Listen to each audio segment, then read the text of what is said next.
여러분, 매년 새로운 해, 새 학기가 시작될 때마다 부모님들의 핵심 기도 제목이 무엇일까요? 자녀의 건강, 영적인 성장, 더불어서 성적의 향상까지 다양한 기도 제목들이 있겠지만 또 한 가지 중요한 기도 제목이 있다면 그건 바로 이것일 것입니다. 좋은 선생님을 만나게 해주세요. 왜 그렇습니까? 우리 아이가, 우리 손주가 학교에서 보내는 시간을 책임질 최고의 교육자가 어떻게 보면 교사고, 어떤 교사를 만나느냐에 따라 우리 아이의 학교 생활에 또한 교회 학교까지 한번 같이 생각했으면 좋겠어요. 그런 학교와 교회 학교 생활에 영향을 크게 미치기 때문입니다. 그래서 어떤 한 어머니는 이렇게까지 말했어요. 내가 투명 인간이 되었으면 좋겠습니다. 왜요? 아이가 학교에서 어떻게 지내는지, 그리고 선생님과 교사와 어떤 관계를 맺고 있고, 또한 친구들과는 어떻게 잘 지내고 있는지 모든 것이 너무 궁금하기 때문입니다. 투명 인간이 되어서라도 내 자녀를 한번 지켜보고 싶은 마음이 학부모님들에게 있는 것이죠. 그래서 많은 학부모님들이 이렇게 기도합니다. 하나님, 우리 땡땡이가 좋은 선생님, 좋은 교사를 만나서 행복하게 학교 생활, 교회 생활을 할 수 있도록 도와주세요. 그런데 여러분, 그거 아십니까? 잠깐 다르게 생각해 보면요, 교사 입장에서도 비슷한 기도를 하실 것 같아요. 하나님, 제발 올 한 해는 좋은 학부모님들 만나게 해주세요. 여러분, 우리 자녀들, 손주들, 다음 세대 학생들이 학교 다니면서 가장 많은 시간을 보내는 것이 어디일까요? 바로 학교입니다. 학교. 그런데 우리 자녀들을 보내는 이 중요한 시간이 가정에서의 양육만큼이나 중요한 영향을 미친다는 그 사실을 우리가 종종 관가할 때가 참 많아요. 학교는 단순히 지식을 배우는 곳만이 아니라 자녀들이 사회성을 배우고 세상의 가치관을 한번 경험해보고, 또한 다양한 도전 속에서 자신의 정치성을 확립하고 만들어내 나가는 아주 중요한 장소입니다. 그렇기 때문에 학교에서의 시간은 부모로서 우리가 반드시 관심을 가져야 하는 정말 중요한 영역 중에 하나인 것이죠. 그래서 학부모님들은 고민합니다. 다양한 부류로 나눕니다. 첫 번째, 학부모님, 학교 일이나 행사에 적극 참여하려고 하면 극성 부모인 것처럼 보일까 봐 염려되기도 하고, 뒤로 물러서자니 나만 소외되는 것 같고 내 아이만 불이익 당할까 봐 걱정되기도 해요. 어떻게 하는 것이 지혜로운 기독 학부모의 모습인지 잘 모르겠습니다. 두 번째 부모의 모습은 학부모 모임에 갈 때마다 세속적인 문화와 가치관 때문에 머리가 너무 아파요. 듣고 있자니 더 불안해지고, 그런 가치관들이 나를 사로잡을까 봐 두려우니 차라리 관심을 다 두고 그냥 소극적으로 살랍니다. 여러분, 그런데 우리는 양극단에 빠져서는 안 됩니다. 너무 소극적으로 학교와 교사, 교회 학교 교사에 대해서 아무런 관심도 없이 시간을 보내서도 안 되고, 또한 너무 적극적으로 참여해서 공동체의 분위기를 파괴하고 어렵게 만드는 일 또한 없어야 합니다. 학교와 가정, 그리고 교사와 학부모가 서로 지혜롭게 협력할 때 자녀들의 교육이 보다 일관성 있고 효과적으로 그 열매들이 맺혀 나갈 것입니다. 그렇다면 우리 다음 세대 자녀가 다니는 학교, 교회 학교에 어떻게 우리는 참여하고 교사와 어떻게 관계를 맺어 나가야 할까요? 첫 번째, 먼저 우리는 우리 사회의 아픈 교육의 현실을 한번 짚어보길 원합니다. 초등학교 3학년이 2022년도에 40대 여교사를 폭행했어요. 2022년도에 경북 군위의 한 초등학교에서 학생이 교사를 폭행하는 사건이 발생했습니다.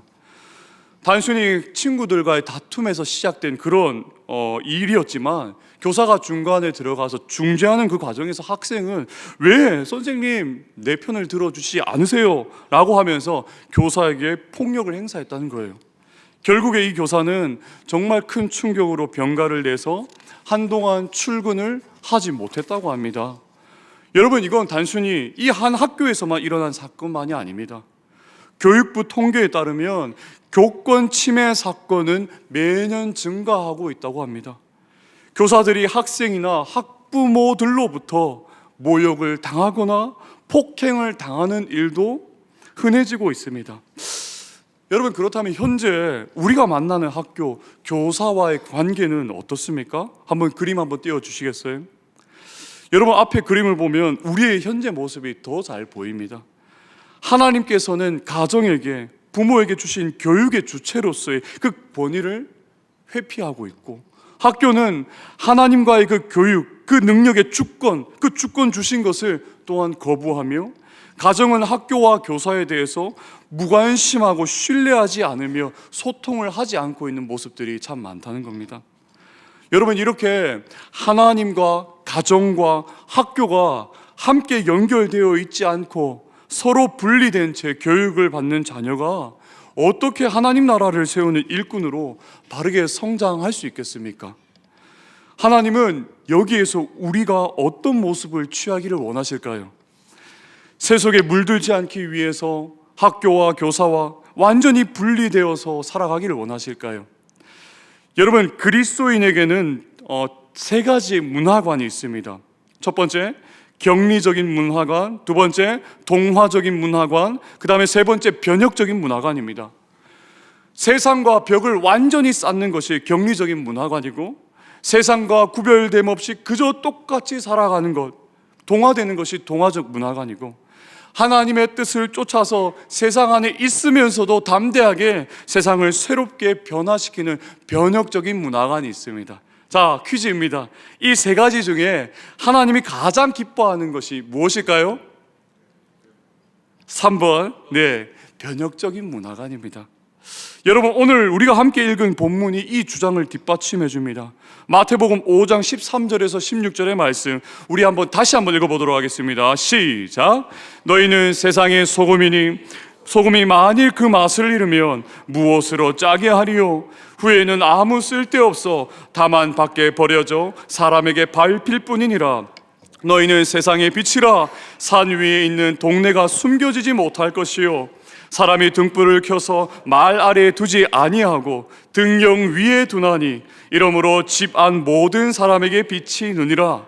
이같이 너희 빛이 사람 앞에 비치게 하여 그들로 너희 착한 행실을 보고 하늘에 계신 너희 아버지께 영광을 돌리게 하라. 아멘. 그렇습니다. 우리는 소금과 빛의 사명을 가진 사람들입니다. 여러분, 소금은 맛을 내고 방부제 역할을 합니다. 소금인 우리는 이 땅에서 살아가는 그 동안에 세상에 녹아들어서 정말 하나님이 주시는 풍성한 하나님 나라의 삶의 맛을 내야 하고, 또한 사회의 부패한 곳을 막아낼 수 있는 그런 역할을 감당해야 됩니다. 또한 빛은 주위를 어떻게 합니까? 어두컴컴한 그 상황을 환히 비추어서 제대로 된 방향을 비추어주는 제시를 역할을 감당하죠. 이처럼 주 안에서 빛된 우리는 하나님 나라의 삶으로 빛을 내고, 그 빛을 통해서 이 세상이 하나님 안에서 바른 길을 찾아갈 수 있도록 인도하는 그런 청지기 역할을 감당해야 됩니다. 여러분, 오늘 본문의 말씀은 우리에게 교회의 소금이 되세요, 교회의 빛이 되세요 라고 말씀하지 않으셨습니다. 세상의 소금이고 세상의 빛이다라고 분명하게 우리의 정체성을 가르쳐 주셨지요. 여러분, 한 학부모님은 자신의 아이뿐만 아니라 학급 전체 학생들을 위해서 기도했고, 그리고 친구들의 생일 파티, 축하가 있으면 작은 카드를 써서 나눠주기도 했답니다. 그래서 학급 분위기가 좀 더 밝아지고 교사와 학생들 사이에 긍정적인 그 시너지 변화가 일어났다고 해요. 또 한 학부모님은 학교 환경 개선을 위해서 자발적으로 모금 캠페인을 시작하게 됐대요. 낡은 학교 시설을 고치고 또 학생들이 안전하게 공부할 수 있고 더 나은 환경에서 공부할 수 있도록 그 환경을 제공하자는 취지에서 시작했습니다. 그래서 이 또한 자녀, 학부모, 교사에게 긍정적인 좋은 영향을 미쳤다는 겁니다. 여러분, 우리는 이렇게 생각할 때가 많아요. 나 하나 바뀐다고 뭐가 바뀌겠어? 지금 당장 이 교육이 어쩔 수 없다고, 현실이 너무 어둡고 부패했다고, 그래서 뭐 해도 크게 달라지지 않는다고 우리가 불평하고 좌절할 것이 아니라, 기꺼이 하나님께 받은 사명자, 기독 학부모로서 착한 행실을 자녀의 학급에서부터, 학교와 그리고 교회 학교에서부터 우리가 드러내는 삶을 살아가야 됩니다. 그때 교육 가운데 하나님의 나라가 이루어진다는 사실을 여러분 꼭 기억하시길 바랍니다. 변화와 열매는 작은 그 꿈틀거림에서 시작됩니다. 세 번째입니다. 이제 기독 학부모와 학교의 관계를 한번 살펴보겠습니다. 그림을 한번 또 보시겠습니다. 하나님께서는 가정에서 부모에게 자녀를 맡기시면서 부모를 자녀 교육의 최고의 주체자로 세우셨다는 것, 여러분 이 사실을 우리는 계속해서 배워왔습니다. 또한 학교의 역할도 참 중요한데요, 학교에는 하나님의 교육을 할 수 있는 주권을 주셨습니다. 그러므로 가정과 부모는 꾸준히 이 학교와 협력하고 소통해야 하는 일에 열중을 다해야 된다는 것입니다. 그래서 첫 번째로 학부모는 당당한 교육의 주체로 참여해야 합니다. 학부모는 학생의 친권자이면서 그리고 교육 재정을 책임지는 납세자로서 교육의 최고의 주체자가 됩니다. 학교의 교육 과정이나 학교 운영에 학부모가 참여할 수 있는 여러 가지 기회를 법적으로나 그리고 제도적으로 만들어 놓은 게 있대요. 대표적인 예로 학교 운영위원회가 있습니다. 여기에서는 뭐 학교별로 다 다른데 다양하고 창의적인 교육 내용과 그리고 민주적인 학교 운영을 위해서 학부모님들이 많이 참여해서 그 교육적인 요구를 담고 더 나은 학교 공동체를 만들기 위해서 그렇게 기관이 만들어져 있다고 합니다. 그리고 이뿐만 아니라 다양한 방법으로 학부모님들이 학교 참여를 할 수 있습니다. 학부모회, 그리고 급식 모니터링, 그리고 도서관을 지원하는 것, 거기에서 봉사하시는 거예요. 그리고 안전 및 학생 상담 관련해서 활동 등 다양한 여러 방법들이 있습니다. 학부모 온누리라는 홈페이지가 있는데 여기에 다양한 자료와 교육을 제공받을 수 있습니다. 관심 있는 우리 학부모님들은 꼭 한번 확인해 주시길 바랍니다. 그런데 물론 여러분, 학부모가 교육에 정말 당당한 주체자로서 이 교회 교육과 학교 교육에 다양한 방법으로 참여하는 거 정말 좋은 일이지만 사실 현실은 그리 쉽지만은 않은 것 같습니다. 직장을 다니는 부모님들이 참여할 수 있는 부분들이 한계가 있기 때문이에요. 그런데 할 수만 있다면 학부모님들이 학교 교육에 참여한다면, 교회 교육에 참여한다면 다양한 측면에서 긍정적인 효과를 나타낼 수 있을 거예요. 자녀들의 그 발달과 학습 전반에 그런 관한 지식들을 얻을 수 있고, 또한 교회 학교 측면에서는 아이의 영적 상태를 판단하고 또한 아이의 그 상태에 대해서 같이 진단하면서 고민해 볼 수 있잖아요. 네, 그렇게 긍정적인 열매와 태도를 가질 수 있습니다. 두 번째입니다. 여러분, 학부모가 또 가져야 될 것이 뭐냐면 내 아이가 아닌 우리 아이의 관점을 가지고 참여해야 된다는 것입니다. 여러분, 참 주의해야 될 것은 학부모의 참여나 요구가 내 아이만을 위한 것이 되어서는 안 된다는 겁니다. 학부모가 정말 자녀의 행복을 바란다면, 그 영적인 성장을 함께 바란다면 내 아이와 같이 먹고 교제하는 그 다른 자녀들도 함께 행복할 수 있는 삶의 현장으로 교회와 학교 현장을 만들어 줘야 된다는 거죠. 내 아이에서 우리 아이들의 그 개념으로 우리의 시야가 더 확장되어야 합니다. 예를 들어서 큰아이가 공부를 잘했을 때는 평준화 정책 안 돼요 반대하다가, 그렇게 큰아이가 대학에 들어간 후에 작은 아이는 그만큼 공부를 못하고 있어요. 그때는 평준화 정책 해야 된다라고 하면 그때마다 자신의 이익만을 추구하는 학부모의 이기심, 여러분 좋지 않다는 것입니다. 우리는 어떤 상황에든 성경적인 원리에 입각해서 냉정하고 또 공정한 자세로 자신의 인식을 바르게 변화시켜 나가야 된다는 것이죠.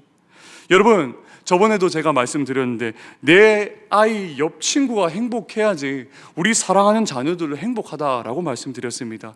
여러분, 기도도 마찬가지예요. 내 아이를 위해서 기도하다 보면 그 기도가 내 아이에서만 머물지 않게 되는 거죠. 내 아이를 위해 기도하기를 시작하더라도 점차 그 지경이 넓어지고 확장되어 갑니다. 내 아이의 친구를 위해 기도하게 되고, 우리 선생님을 위해서 함께 기도하게 되고, 학교를 위해 기도하게 되고, 교회 학교 공동체를 위해서 기도하게 되죠. 나중에는 한국교회 전체, 한국교회 교육 모든 전체를 기도하게 된다는 것입니다. 여러분, 우리 교회 학교에서 영화부가 참 제가 너무 감사하고 기쁜 게 있는데, 거기에 주보에 보면요, 내 자녀만 기도하라고 표시되어 있지 않아요. 월요일은 누구 친구 기도하기, 화요일은 누구 친구 기도하기. 여러분 이렇게 기도되어 있어요. 그리고 제가 초반에 지원이가 좀 작을 때는 그렇게 열심히 기도했는데 지금은 잘 못하고 있습니다. 가끔 하긴 하는데 그래도 가끔 생각날 때마다 저의 지원이를 위해서만 기도하는 것이 아니라 그게 확장되더라고요. 사랑하는 땡땡, 우리 엘리야 엘리사, 또 다른 친구들까지도 확장돼서 기도하게 되고, 그리고 함께 그 육아를 담당하는 고생하고 있는 우리 학부모님들까지도 기도하게 되고, 그리고 그 학부모님들이 바로 교육받기 위해서는 사랑하는 우리 전도사님, 그 교육자와 그리고 부장 집사님이 또 말씀 안에서 바로 서기를 위해서 같이 기도해 줘야 되고, 결국엔 여러분 이런 기도의 지경이, 시선이 우리에게 확장되는 것이 참 중요하다는 것입니다. 사랑하는 여러분, 우리의 기도는 어떻습니까? 우리의 시선은 어떻습니까?